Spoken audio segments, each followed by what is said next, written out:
22nd July 2019, Satish Dhawan Space Center, Sriharikota. The countdown was on for a historic moment. The scientists in the control room were busy in their tasks. The room was tense with excitement. Just a week before, a mere 56 minutes before takeoff, due to a technical snag, the takeoff had to be aborted. But without being discouraged, the scientists worked hard for 8 days and corrected the breakdown. And today was a moment that attracted the attention of the whole world. 5, 4, 3, 2, 1, 0. Liftoff of the massive GSLV Mk3 carrying the Chandrayaan-2. It soared into space, leaving behind a trail of fire.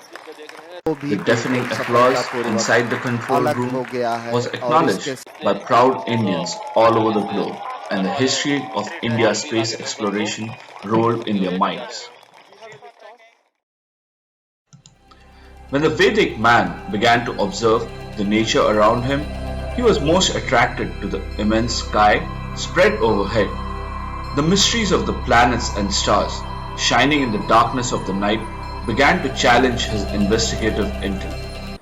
In this infinite universe, he realized he was not alone, but had countless stars and planets for his company. And he began to seek more and more about his companions, to get closer to them. And this was the beginning of man's space research. The study of tracking stars and planets in the night sky dates back to Vedic times in ancient India. The sun being at the center of our solar system and the planets revolving around it has been noted in the Rig Veda and the Vishnu Puran. They found that the position of the stars and planets are cyclical, and they come back to the same position after a certain period of time, and also noted that the climatic changes on the earth follow the same cycle. This gave rise to the Panchanga. SOORYA SIDDHANT is an ancient Sanskrit treatise on astronomy. This scripture was written around 1 BC. This book records the exact time of the Earth's orbit. The exact details of the planets and the dimensions are recorded in this book. It also talks about eclipses and their causes. Aryabhatta, the founder of Indian astronomy, made the theory of astronomy in the Aryabhatteya text in only 121 verses at the age of 21. It was extraordinary that Aryabhatta was the first to demonstrate that the earth is round and not stationary. The foundation of Indian astronomy was laid by Aryabhatta. This was furthered by great astronomers Varahamir, Brahmagupta and Bhaskaracharya. The Indian astronomers divided the sky into 27 star sets along the path of the moon and called them constellations. In order to remember the shape of these constellations, they interconnected the constellations into different animals, birds, humans, and divine figures. Names like Mruga, Vyad, Saptarishi, Devyani, etc. were created from it. Indian researchers also produced various instruments, and this commentary is found in the text written by Bhaskaracharya. Astronomical monuments were erected under the patronage of the then kings. Built in 13th century, the Sun Temple, the Jantar Mantar in Delhi, built by King Jaisimha in the 17th century, the observatories at Kashi and Jaipur, all stand testimony to this fact. The history of modern Indian space research began in Calcutta from scientist S.K. Mitra's work. In the year 1920, he conducted several experiments on the ionosphere and the radio. After that, C.V. Raman and Meghnad Saha and other scientists contributed to the space research. Vikram Sarabhai and Homi Bhabha laid the foundation for independent India's space research. In 1962, the Indian National Committee for Space Research was formed, and Vikram Sarabhai was given the chair. A study conducted by INCOSPAR found that the rocket launching station should be in the equatorial region, and therefore the site of sparse population near the equator was chosen in Thumba. However, it was a major challenge to set up a space research station at such a remote location. There were no suitable places to stay, no means of communication or transport. The scientists would travel by bus or bicycle to work. Even rocket parts would be transported by bullock carts or bicycles.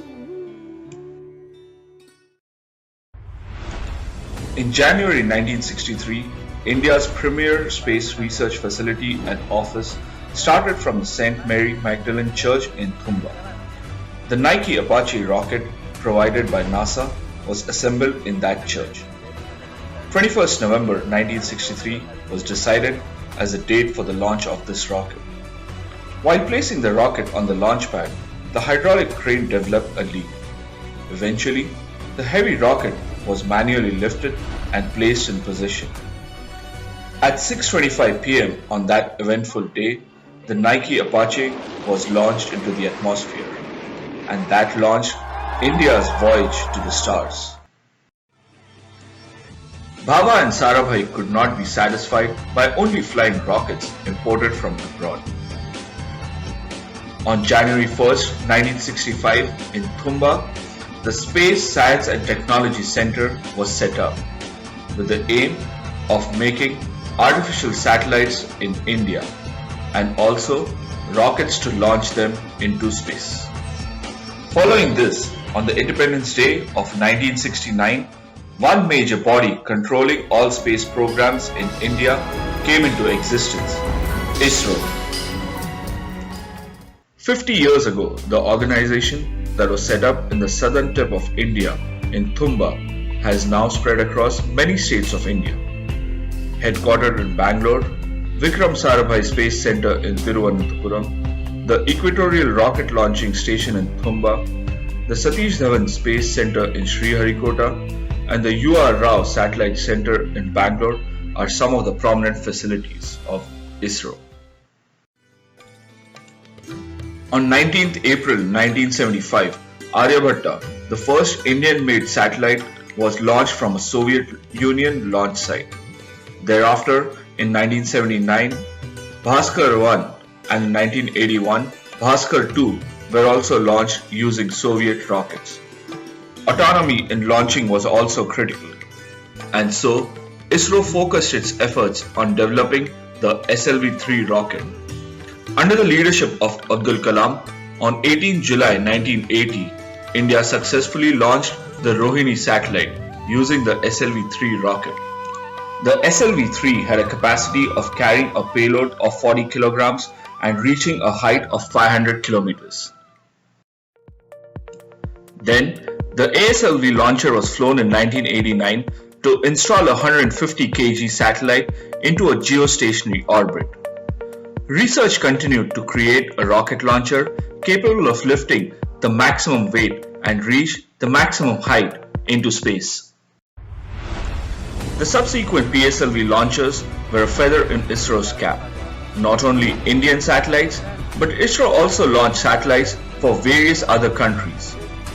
This not just generated revenue, but also contributed in making India one of the leading nations in the space race.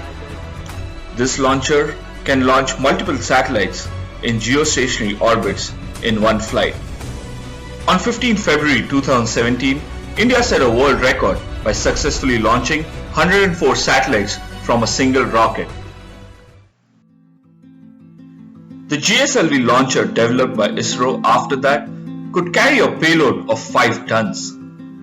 After the failure of the cryogenic engine bought from Russia, ISRO developed its own indigenous engine and on 5th January 2014 launched the GSAT-14 satellite on board a GSLV rocket with this engine. India holds the distinction of being one of only 6 nations to have developed a cryogenic engine on its own.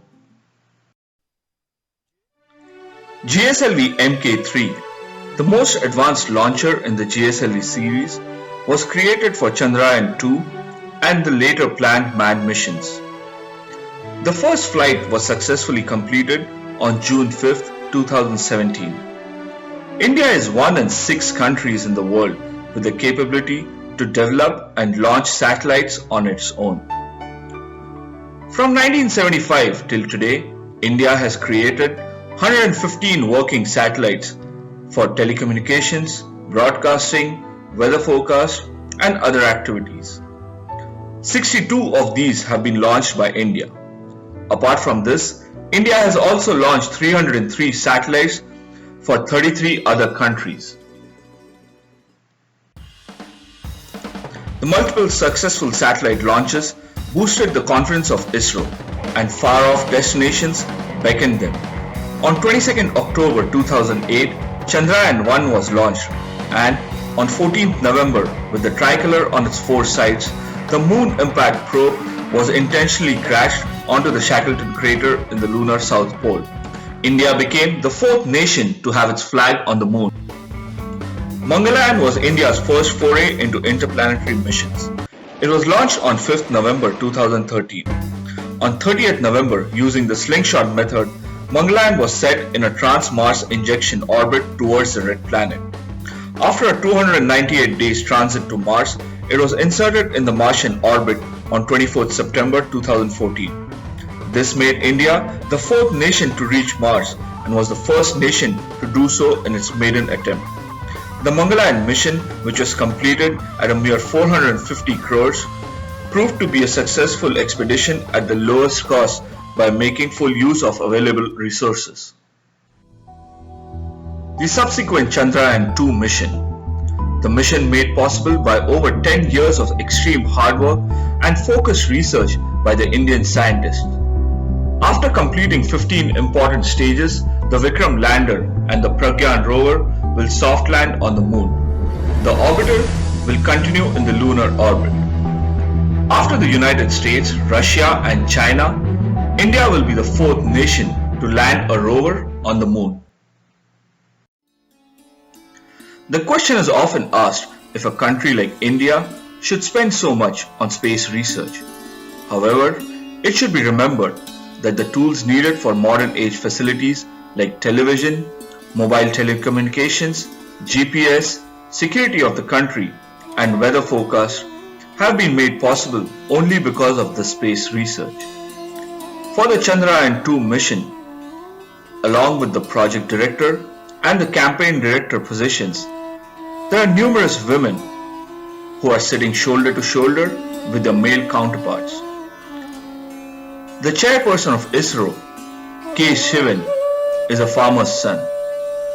The opportunities received by many such Indians from humble backgrounds assures us that the money spent on scientific research has and will definitely benefit the common man. This is the glorious history of Indian space research, which was started in the Vedic time. Even today, if you look at the night sky, you will see stars, planets, and galaxies as man during the Vedic times saw. The only difference is that along with these heavenly bodies are man-made satellites, and among these satellites are satellites bearing the Indian tricolor. The moon is the same, but now it has the probe from the Chandrayaan with the Indian flag. The Indian scientists will not keep quiet after reaching the moon and Mars. They will continue to solve the mysteries of our universe. The goals of these Indian scientists is as endless as the universe. There will be many more Aryabhattas, Babas, Sarabhais, and K. Shivans over the future generations, and they will continue to fly the Indian tricolor in space till eternity. मैं रहूं या ना रहूं, भारत ये रहना चाहिए। सिलसिला ये बाद मेरे यूं ही चलना चाहिए। मैं रहूं या ना रहूं, भारत ये रहना चाहिए। भूर्भुवस्सुवः तत्सवितुर्वरेण्यं भर्गो देवस्य धीमहि